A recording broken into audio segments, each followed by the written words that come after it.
Good afternoon. I just want to come to you once again with another installment of our Growing Together with Christ segments that we do, and come to you once again for my study here at the church, and want to just kind of recap our subject that we talked about this past Sunday morning, and we are continuing our discussion for Matthew chapter 6, and that is the subject of prayer. Last week discussed the subject of prayer in beginning with Luke chapter 11, where the disciples went to Christ and said, "Lord, will you teach us to pray?"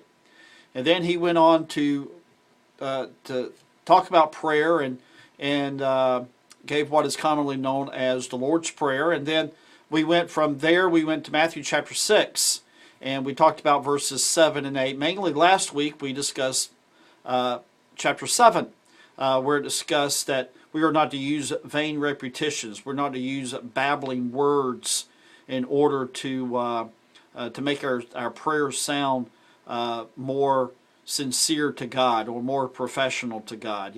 And we discussed the four major religious groups that use babbles, vain repetitions.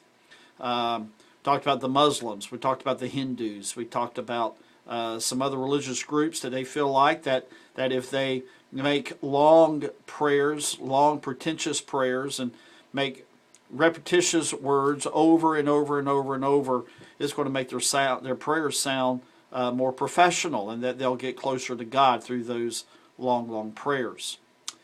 But then this past Sunday we discussed two other things in regard to Matthew chapter 7 and Matthew 8. The second thing is this. First thing is, do not use vain repetitions. Okay?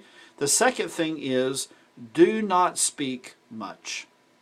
You say, Dwayne, shouldn't my prayers be long and shouldn't they be full of words?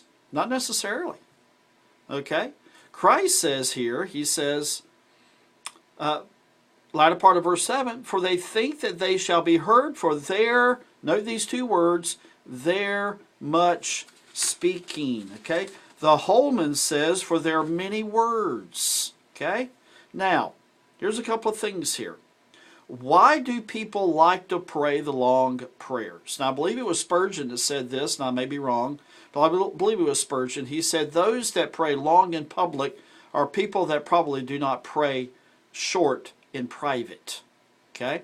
Now, why the long prayers? Okay, first of all, they feel like they have to convince God. They feel like they have to, through their long prayers, they have to nudge God into answering their prayers, since their prayers are very long. They have the attitude of this: Lord, my prayers are very, very long prayers, so you know how sincere my prayers are because they're very long, so therefore I feel like you need to answer my prayers because they're very long prayers. Okay? Second thing is this. They feel they have to be, or it helps them to feel more spiritual. In other words, this. They are convincing themselves in their minds, and they are hopefully convincing God of their spirituality by praying long prayers. Number 3, they feel that they show God their sincerity through their long prayers. In other words, this. They are trying to seek God's approval through their long prayers. Fourthly, they feel like they have to impress people. They want people to know just how really spiritual they really are. Now, how can we keep, myself and you, how can we keep from making our prayers long and falling into this trap of feeling like our long prayers nudge God, or they're convincing ourselves of our spirituality, or we feel like they're showing God just how really sincere we are, and how we can not fall into that trap of trying to impress people. Okay, number 1. Ecclesiastes chapter 5 verse 2, it says, be not rash with thy mouth, and let not thine heart be hasty to utter anything before God. So, first thing is this. Control your mouth. Be very, very careful that the requests you are saying before God have the right motive. Okay? Do not try to force God into your will. pray that your will be in tune to God's will. Number 2, at times during your prayer time, just stop talking, get quiet, and focus upon God. Focus upon the fact that you are in the presence of God. And that is what you are, where you are. When you pray, you are going before the throne of grace. Thirdly, think about who God is. When you get quiet, when you listen to God, you listen to the Holy Spirit, focus on the fact that you are talking to a holy, sovereign, righteous, just, merciful, loving God. That He is the God of the universe. That He is the creator of the universe. Fourthly, speak, but make sure that your words are focused and deliberate. Okay? That's the second rule. First rule, use not vain repetitions.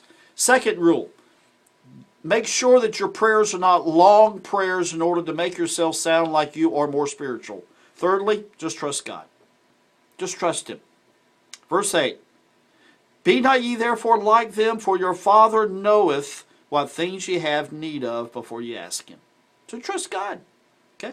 God knows what we need. God desires to hear our prayers. He desires to answer our prayers. And God has set prayer as the means for which we communicate to Him.